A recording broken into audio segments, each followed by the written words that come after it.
আপনাদের জানিয়ে রাখি যে নির্বাচন কমিশনে, জাতীয় নির্বাচন কমিশনে তৃণমূল গিয়ে পৌঁছলো ভুতুরে ভোটার খুঁজতে। যে তৎপরতা তৃণমূলের, ইতিমধ্যেই কোর কমিটির বৈঠক শেষ হয়ে গিয়েছে। এবার জাতীয় নির্বাচনে মুখ্য নির্বাচনী আধিকারিকের কাছে পৌঁছলো তৃণমূলের প্রতিনিধি দল।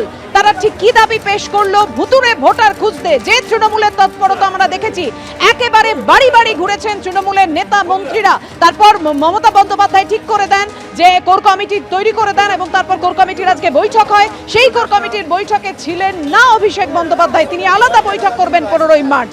আর ইতিমধ্যেই চাপ বাড়াতে এবার জাতীয় নির্বাচন কমিশনে মুখ্য নির্বাচনী আধিকারিকের কাছে গিয়ে পৌঁছলো তৃণমূলের একটি প্রতিনিধি দল।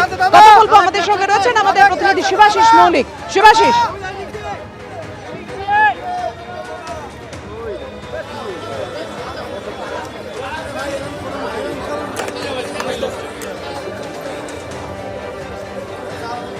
শিবাশিস জানাও।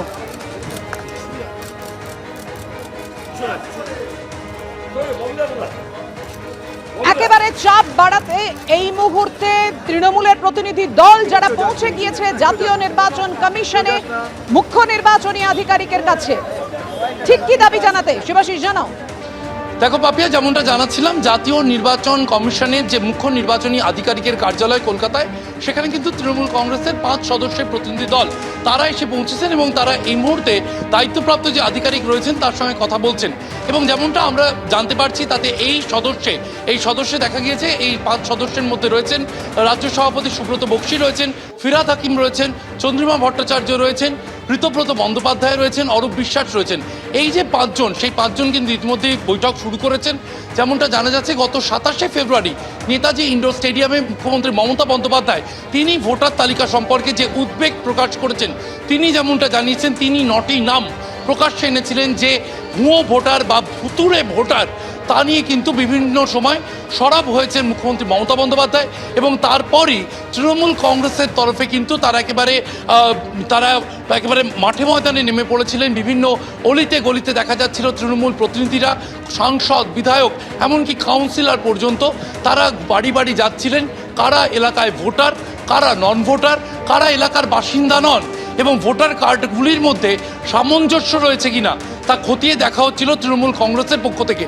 এবার একেবারে নির্বাচন কমিশন, অর্থাৎ যারা দায়িত্বে রয়েছেন ভোটার কার্ডগুলি, যারা দায়িত্বে রয়েছেন ভোট করানোর, সেই দপ্তরে, মুখ্য নির্বাচনী আধিকারিকের দপ্তরে সেখানে এসে পৌঁছেছেন তৃণমূল নেতারা এবং তারা বৈঠক করে তাদের যে অভিযোগের জায়গাগুলি রয়েছে এই ভোটার তালিকা নিয়ে, সে ব্যাপারে কিন্তু তারা সরব হতে এসেছেন।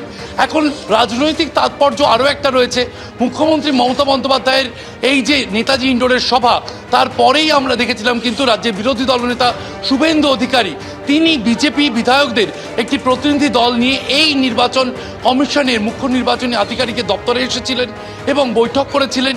বিজেপির তরফে যা যা অভিযোগ তা জানিয়ে গিয়েছিলেন। পাল্টা আজকে দেখা যাচ্ছে রাজ্যের শাসক দল তৃণমূল কংগ্রেস, তাদের প্রতিনিধি দল, তারা নির্বাচন কমিশনে এসে তাদের যে অভাব অভিযোগ রয়েছে তা কিন্তু মুখ্য নির্বাচনী আধিকারিকের দপ্তরে নথিভুক্ত করাচ্ছেন।